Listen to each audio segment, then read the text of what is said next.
Merci beaucoup. Est-ce que vous appelez ça augmentation de salaire? On passe à la télévision, on vous dit qu'on a ajouté 20 000 francs ou 40 000 francs sur les enseignants et nous devons applaudir. Moi, je vous pose la question, à savoir, actuellement, avec le coût actuel, le coût social actuel, vous donnez à quelqu'un 40 000 francs, qu'est-ce qu'il va faire avec ça, le mois? Il va payer son transport, il va payer l'électricité, il va payer de l'eau, il va manger, et les soins médicaux? Non, écoutez, il ne faudrait pas commencer à applaudir des choses qu'il ne faut pas applaudir. Nous n'allons pas applaudir cela. Et aussi, vous savez, ce qui fait mal et ce qui énerve, c'est que on passe à une chaîne nationale en train de parler, en train de réduire les zéros vivants en disant qu'on leur a donné 40 000 francs et ils ont applaudi. Ils ont applaudi sur un 20 $. Monsieur le ministre, est-ce changeant, prenons l'inverse, qu'on vous donne à vous le même salaire de ces enseignants, parce que c'est aussi des universitaires comme vous, est-ce que vous serez capable de nouer les deux bouts de mois avec ce salaire? Je ne pense pas. Parce que déjà, vos réunions interministérielles, vous donnez à vos agents des primes exorbitants qui n'arrivent même pas à une année de salaire d'un enseignant. Par jour, c'est que vous donnez. Et vous passez à la télévision en train de dire qu'ils ont applaudi, ils sont contents pour un 40 000 francs. S'il vous plaît, s'il vous plaît. Cette histoire, allez le parler dans vos conseils des ministres.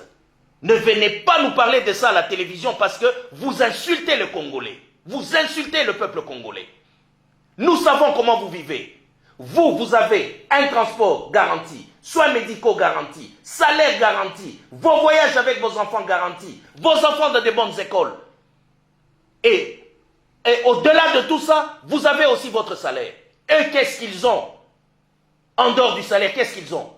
Ils ont un transport gratuit? Ils ont des soins médicaux gratuits? Qu'est-ce qu'ils ont? Écoutez, arrêtons maintenant de commencer.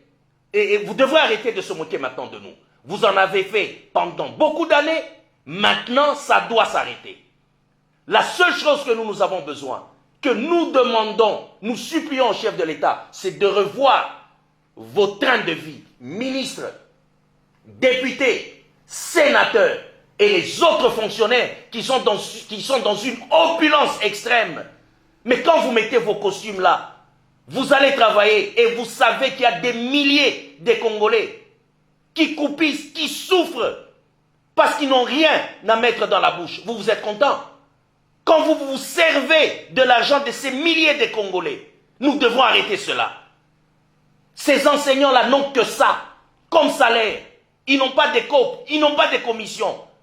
Mais dans notre République, nous voyons des gens qui travaillent, qui montrent qu'ils sont dévoués pour le travail. Ils ne sont pas dévoués pour le travail, ils sont dévoués pour le vol. 300 $ de salaire. Et vous avez un train de vie de 15 000 à 20 000 $ par mois. Vous les avez d'où? C'est la raison pour laquelle nos politiciens sont dévoués à être politiciens. Pour piller le peuple, pour voler le peuple, pour tuer le peuple. Parce que si on vous laisse avec vos salaires, simplement et on vous contrôle, vous ne serez plus jamais des politiciens. Vous allez commencer à fuir à être à des postes. Vous êtes dévoués parce que vous savez que vous ne vivez pas avec votre salaire. Et vous voulez imposer aux enseignants de vivre avec un salaire médiocre. Vous vous moquez de qui? Respectez au moins ces zéros vivants. C'est la seule chose que je vous demande. Ne passez plus à la télé pour commencer à dire que c'est qu'une faveur que vous faites. Ces enseignants ont droit à la vie. Ils ont droit au respect. Si vous êtes ministre aujourd'hui, c'est parce qu'il y a eu des partisans. Il y a le peuple qui vous ont soutenu. Il y a les peuples qui vous ont mis là-bas. Le peuple n'a pas besoin de vous. C'est vous qui avez besoin du peuple. Parce que nous, sans vous, nous allons vivre. Mais vous, sans nous, vous n'allez pas vivre. Vous avez besoin de nous pour qu'on vous mette à vos postes. Vous avez besoin de nous pour qu'on vous mette, que vous puissiez être des députés. Je mets quiconque à défi. Comment tu peux être ministre sans pour autant avoir l'appui du peuple? Par quelle magie? Par quel cinéma? Alors arrêtons, respectez le peuple. C'est la raison pour laquelle j'ai toujours dit, nos politiciens congolais, c'est eux qui sont à la base de notre malheur. Et c'est la raison pour laquelle je dis, 90% de nos politiciens congolais sont des menteurs, des manipulateurs, des voleurs, et je pèse bien mes mots. Merci beaucoup, monsieur.